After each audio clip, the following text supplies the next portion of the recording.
I'm sitting here in the drawing room at Highclere Castle, all Downton Abbey, and I'm here with Anne, and we're continuing with the theme of life in World War II, basing ourselves at the castle, but thinking about the research that you've been doing, Anne, for your new book, which is I think it's around your parents, isn't it, their lives? It's very much, yeah, it's about the town I was brought up in, which had the highest density of PhDs in Britain during the war, because it was the home of something that was top secret at the time, and that was the development of radar. And my father found himself shipped off there. He wanted to be a Spitfire pilot. He was already a qualified pilot when war broke out. And he was literally sort of standing in the queue, waiting to be told where he could go and train on Spitfires and Hurricanes. A sort of man in a bowler hat walked up to him and said, we understand you've got a physics degree. You're not allowed to fly. We've got top secret war work for you instead. And my father was so upset. I mean, he was furious because he wanted to fly. But instead they put him on a train and he ended up on the south coast of Dorset.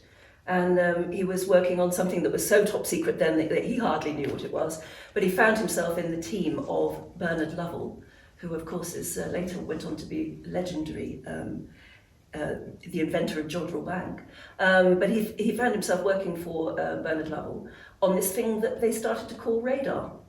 And then apparently the Germans found out that there was a load of young scientists who'd been shipped into this little village in Dorset, and they suspected they were working on radar. So they instructed all of their homecoming bombers and fighters that if they had any ammunition left, they were to fly down the centre of the high street of this little village, Worth-Matravers, and just go ack, ack, ack, ack, ack, ack, ack at all the civilians, hopefully killing some of them. Wow. And when Churchill discovered that, he said, right, we've got to find somewhere much safer for my radar scientists to be.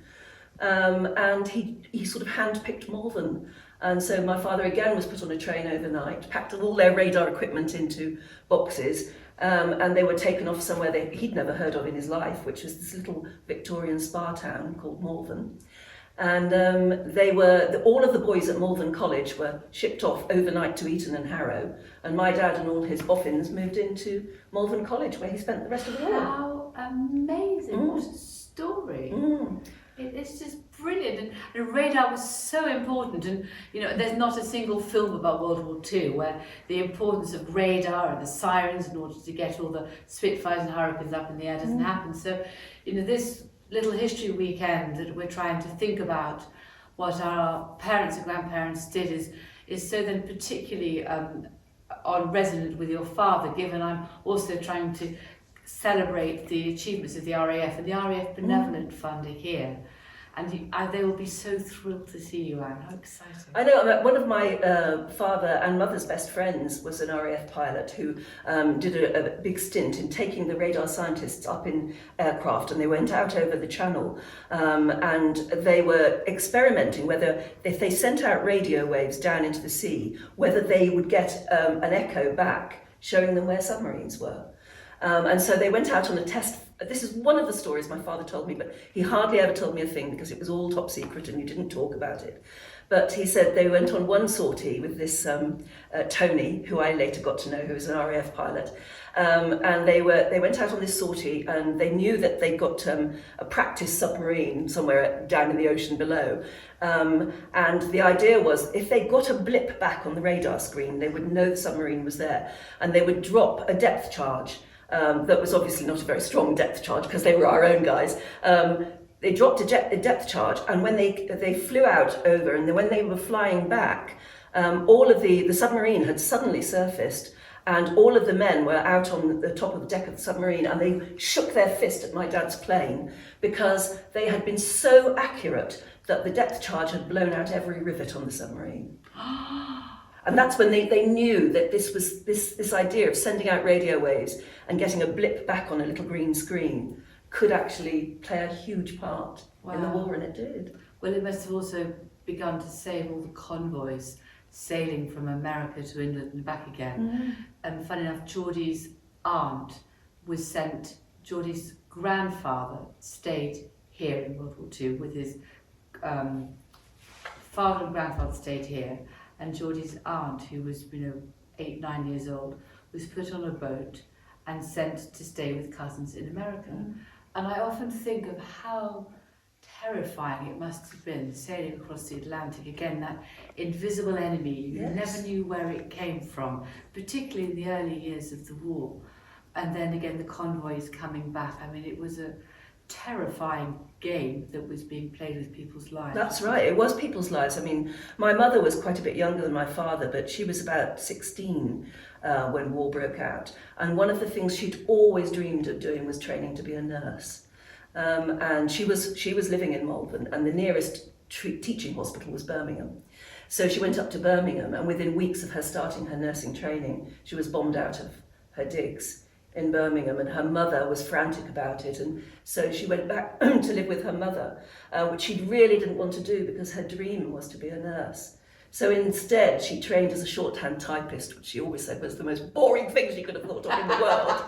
But she ended up being recruited to work for the radar team in Malvern College. And that's where they met. Absolutely. How lovely. Yeah. So what a wonderful love story. How amazing. I want to write it as a love story as well. My sisters say, oh, you mustn't bend the truth too much. But we all want love. We all want love Yeah. stories, and to find that in life is finding the dream, and that's such an important part. I've got the most everyone's wonderful life. pictures of my mum and dad, who clearly thought they were film stars at one point. Good. Because they had friends to take these black and white pictures of them, very posy, very Hollywood style.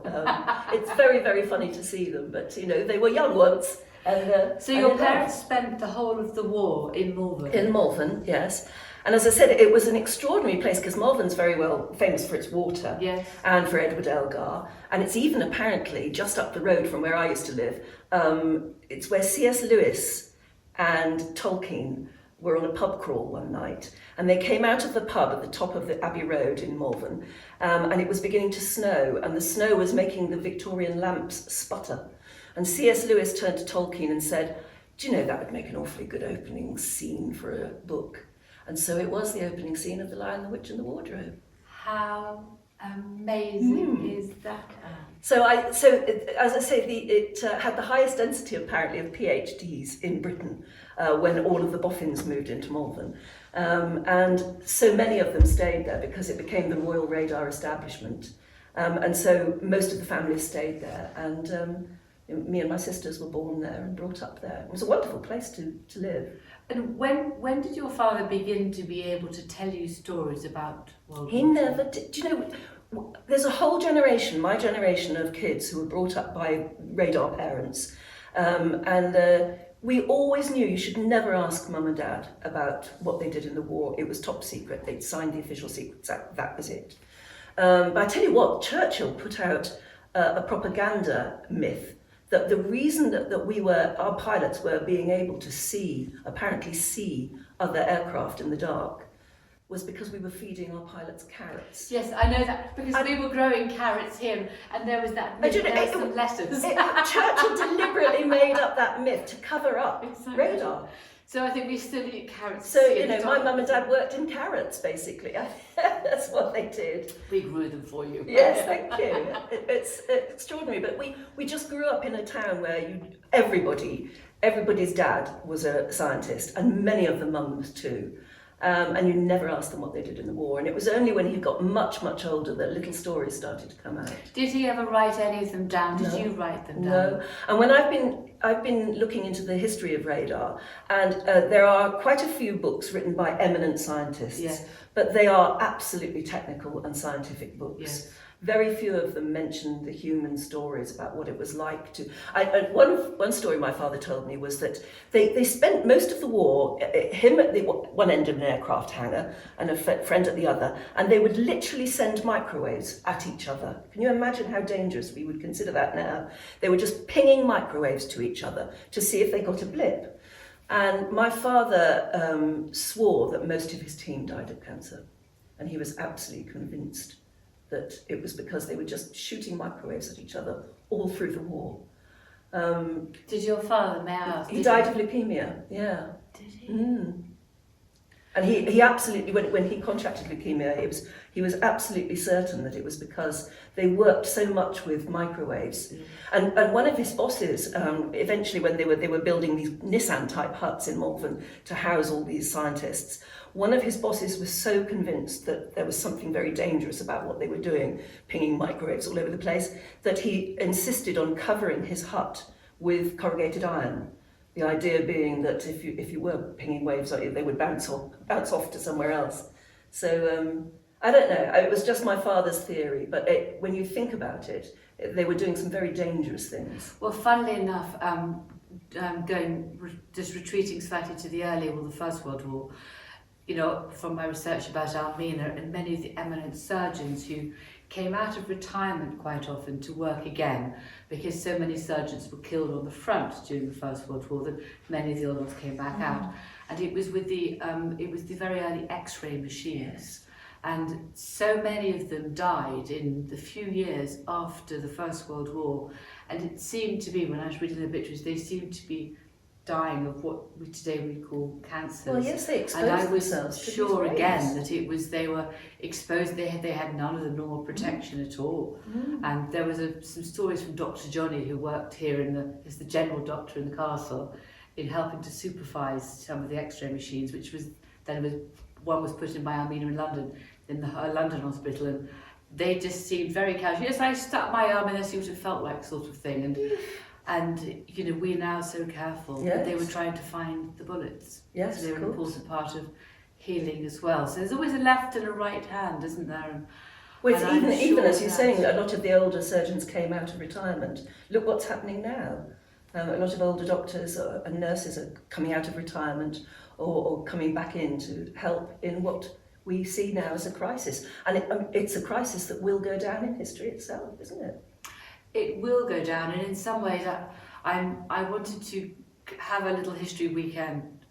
I wanted to have a history weekend which did look back and think about the compromises that our parents and grandparents made, and just to see what we could learn from observing how they acted and how they comported themselves. And I suppose sometimes the quiet reflection which lay behind some of the decision-making process. There was a lot of detailed information, assimilation, and then drawing together the facts, and then a strategy enacted from it, which I find so interesting. And just from a human point of view, I mean, again, we're going through a crisis at the moment where people are having to face the most terrible sacrifices and problems in their own families.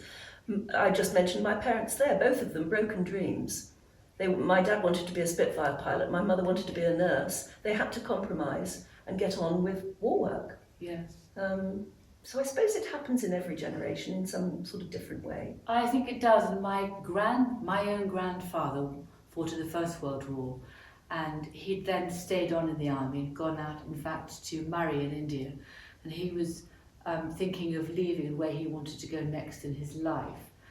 But my uncle, who outlived my father, so had more stories to share, said that he could see there were storm clouds on the horizon, and he thought that it wasn't the right time for him, or the right life for him, to step out and do another career. And he therefore stayed in the army and went into the Second World War. Yes. But what a life, because it was the First and the Second World War, bounded by those two wars, and in each of which there was such tragedy, compromise, loss, grief. And yet he lived well. Every day was a day he filled, for sure, with 60 seconds of life well run or fast run, if not anything else. And I sometimes think when we're trying to make decisions here, they are very small in comparison to what our parents and grandparents Well, made. they say, don't they, that life is what happens while you're making plans to do something else. Yes. And it really is at the moment. But you do have to go with the flow, don't you? Things happen and you have to So make the how best long of it. did your parents then, did they continue living in Mull for Yes, many years yes, after that? for many, many years after. And they moved presumably out of the college into a That's right, yes. separate house. Yeah, we had ministry houses, they called them. They were sort of posh council houses. And so everybody I knew was brought up in a ministry house. They were pretty basic, but they had massive gardens. And of course, you lived, your next door neighbours, you lived alongside, it was a bit like an RAF station or something like that now. Every family was a radar family. So everyone's dad was really clever, and so everybody passed their 11 really plus. Clever, Yes, there was an awful lot expected of us children, but it was. But because of that, it was great, vast streets and streets of ministry houses, and all of them rather nice. It was a tremendous community. How interesting, because again, I think with what's happened to us recently with the pandemic, I think perhaps we're finding it's better to live and work nearer each other rather than spend hours commuting. Perhaps when we choose to travel, we should travel because we wish to explore, to travel, to relax, rather than just to travel for work. So perhaps these communities of houses and where we work may come back a little, and perhaps that's a better way to live, and a way which can give us all a bit more of an anchor. I wonder if we will look back and think that was a bit of a turning point, 2020, where we started to reevaluate the things that are important in life. I really do hope that will be the silver lining on this cloud. Yes. But it's certainly how I feel now. I live in a village, and I enjoy knowing the postman and knowing my neighbours very well, and watching out for them and them watching out for me. And meeting the same people who walk the dog every day and things like that. I really enjoy village life, and maybe if we could just start to embrace a few more of those values. The thing I felt most sorry for just recently are people who live in high-rise blocks in cities with no gardens. I know. And it's been a very much worse experience for them than it has for me, certainly. I was talking to some visitors yesterday who came to the castle, and I was saying this time last year, Georgie and I had gone to New York, you know, the city of skyscrapers and dreams and the hubbub and noise and the taxis and the kind of the crashing and the banging of a vital, energetic city, and going to the cinema and leaping around and cheering and singing, and that's the last place any of us would go now. Yes.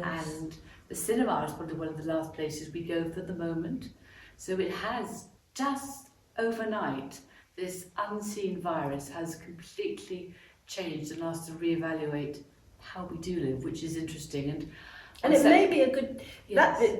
that in itself may be a good thing. Yes, and I'm sure, I hope some life will come back to the cities, but again, perhaps it's a life-work balance which may change a little bit. I'm not sure I continually want to Zoom. It's a useful tool to have in the box, but not all the time. No. But having said that, by discussing and thinking about the early radar and, you know, your parents' life and their romance and their love and their growing up in a very different world, and sharing the stories and using our newfound sort of skills to film and record and share. That's been amazing, Anne, because I mean, I think I was miles away from this with a quill pen sitting in the library. Well, not quite that far off. You've been much more in front of the television than we have at all here. But, well, the house has, but Shorty and I haven't.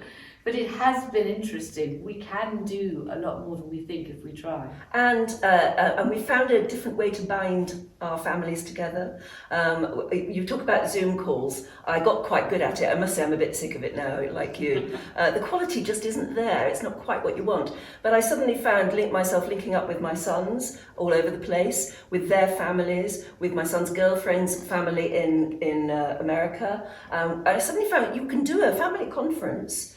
It doesn't matter where in the world you are. It is amazing. Apart, usually halfway through, someone drops out, someone turns upside down, and you lose the sound. But apart from that, it's fine. And we found ourselves, because sometimes you get a bit fed up saying, well, how are you, and what are you doing at the moment, and do you have to go out wearing a mask and all the rest of it? Then you want something to do as a conference family. So what do you do? So we started doing Victorian parlour games and trivia quizzes, and extraordinary. And I thought, this is really strange, because if I'd said this, if I'd suggested that to my sons a couple of years ago, they'd have said, oh, don't be silly.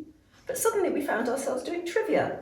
How lovely, Anne. And of course, trivia and those sorts of parlour games were what would have amused everybody living in this castle in World War II. And I'm not sure whether you know, but it was a home for evacuee children from North London.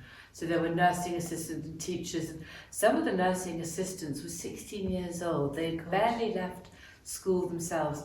You know, the nearest town is 6 miles away. The only option was to walk there, or borrow a bicycle, or hitchhike, or hitch a lift back again. So it was quite remote. There must have been some good adventures. They didn't discover any wardrobes that you could go through into a land. I discovered a wardrobe actually, which happened to me. Yes. I went through. But they did discover various different cupboards and things like that. But much of the life was just surviving. It must have been quite cold in the winter without the advantage of today and without the footmen of the past to help keep the fire. Yes, there wouldn't have been many staff here at all, just to keep things going. No. But there would have been children all over the floor playing games. In the library, and in the library and the dining room they used, and then to play in and to eat in. And then halfway through the war, the Germans were also dropping some of their bombs around here. As they headed towards Southampton. They'd probably given up on your Dorset town. Yes. And their children were moved from the bedrooms in the top floor of the castle into the library, and all the cots were lined up in the library. My goodness.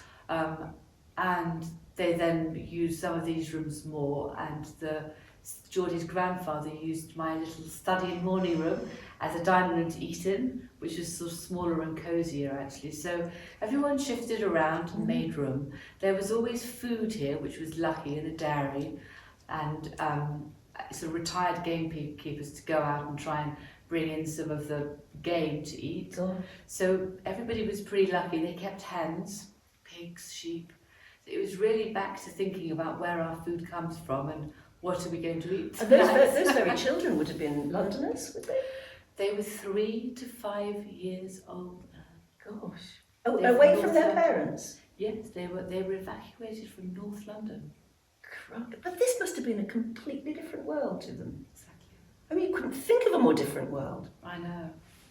And again for the teachers as well. So quite extraordinary. So it's a really interesting time. And then from here, people were going out on different war efforts with the bombers practicing over the hill that way, with the Spitfires, the Mosquitoes and the Lysanders, everything that your father didn't in the end fly in, but the radar through which so many lives were saved, because they could scramble all the Spitfires and Mosquitoes to go and try and offer some protection to some of the cities and some of the civilians. Well, I was very proud to read an eminent historian who said that the work by the radar scientists at Malvern did as much to help end the war or to win the war as Turing's code breaking.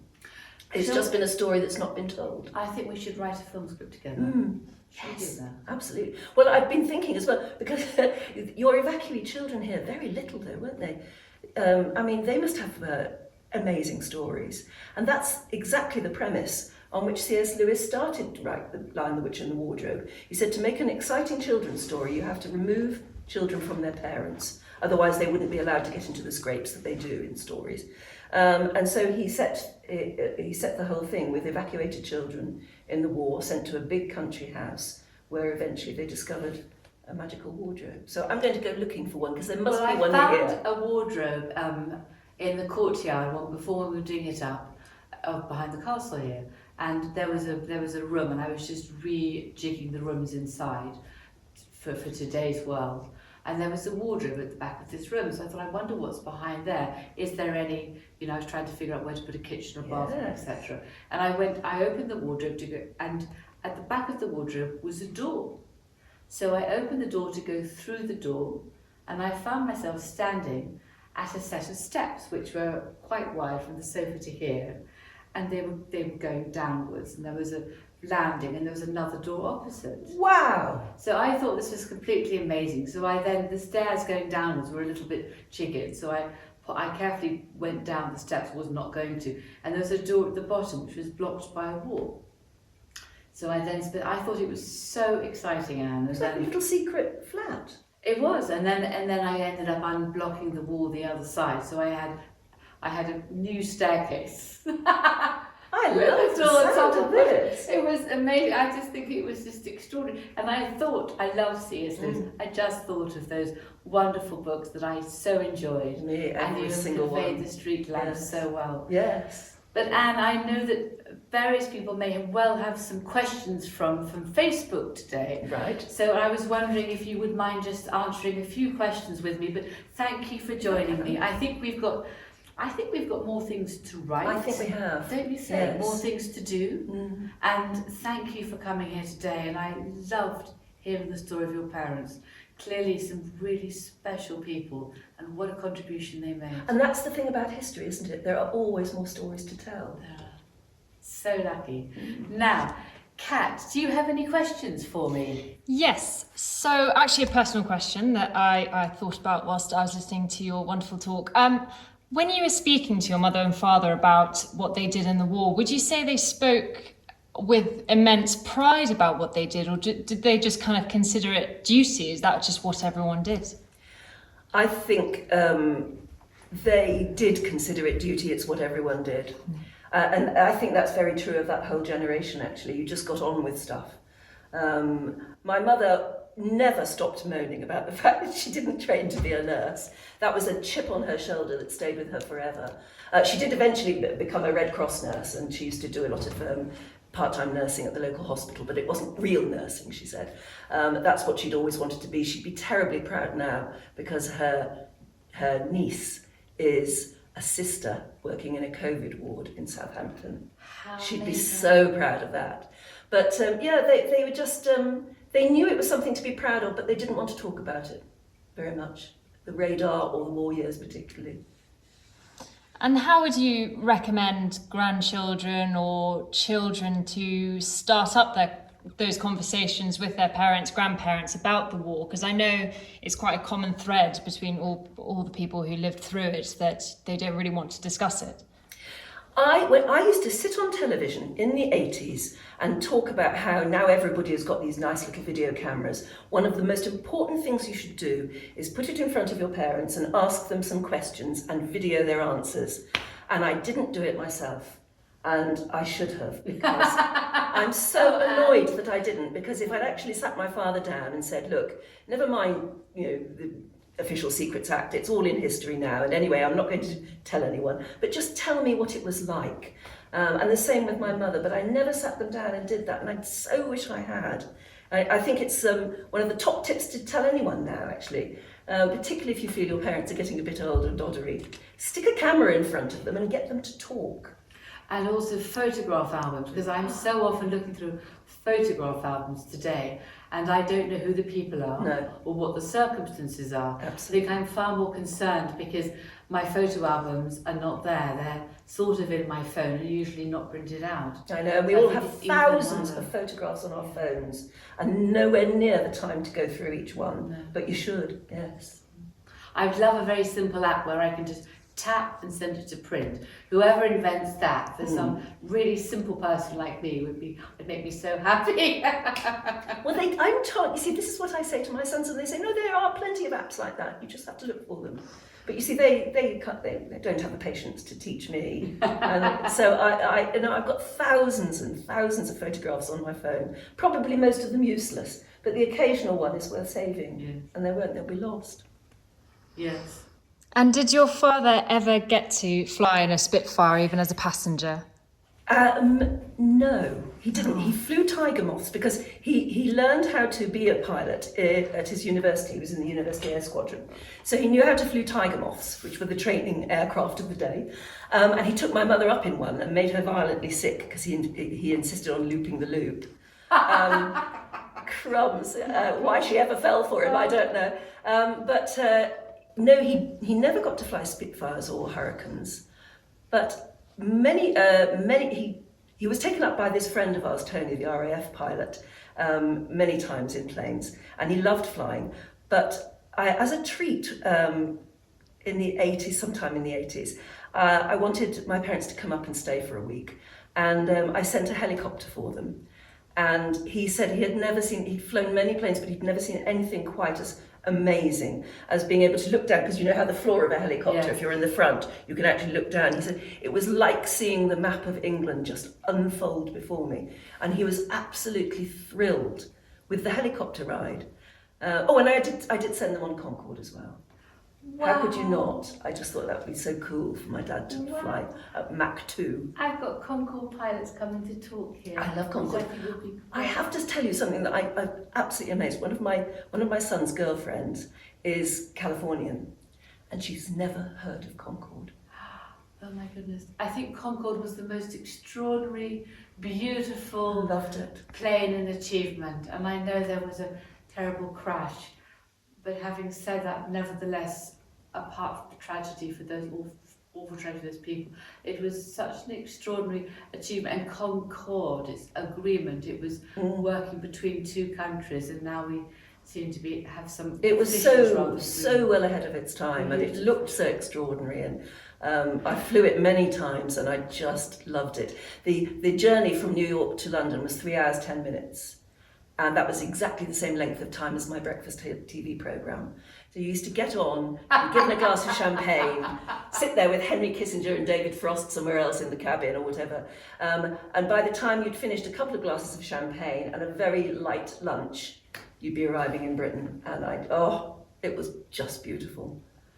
And so I'm totally in love with Concorde, and I shall definitely well, you'll listen love to my your Concorde pilots. definitely. Yeah. Well, I hope I've got a little competition running to raise money for those who serve and save, and a number of charities from our website, which is going to run until Christmas. So I hope it's a nice Christmas present. But in there is a chance for 2 people, it's one prize, to ride into tiger moths.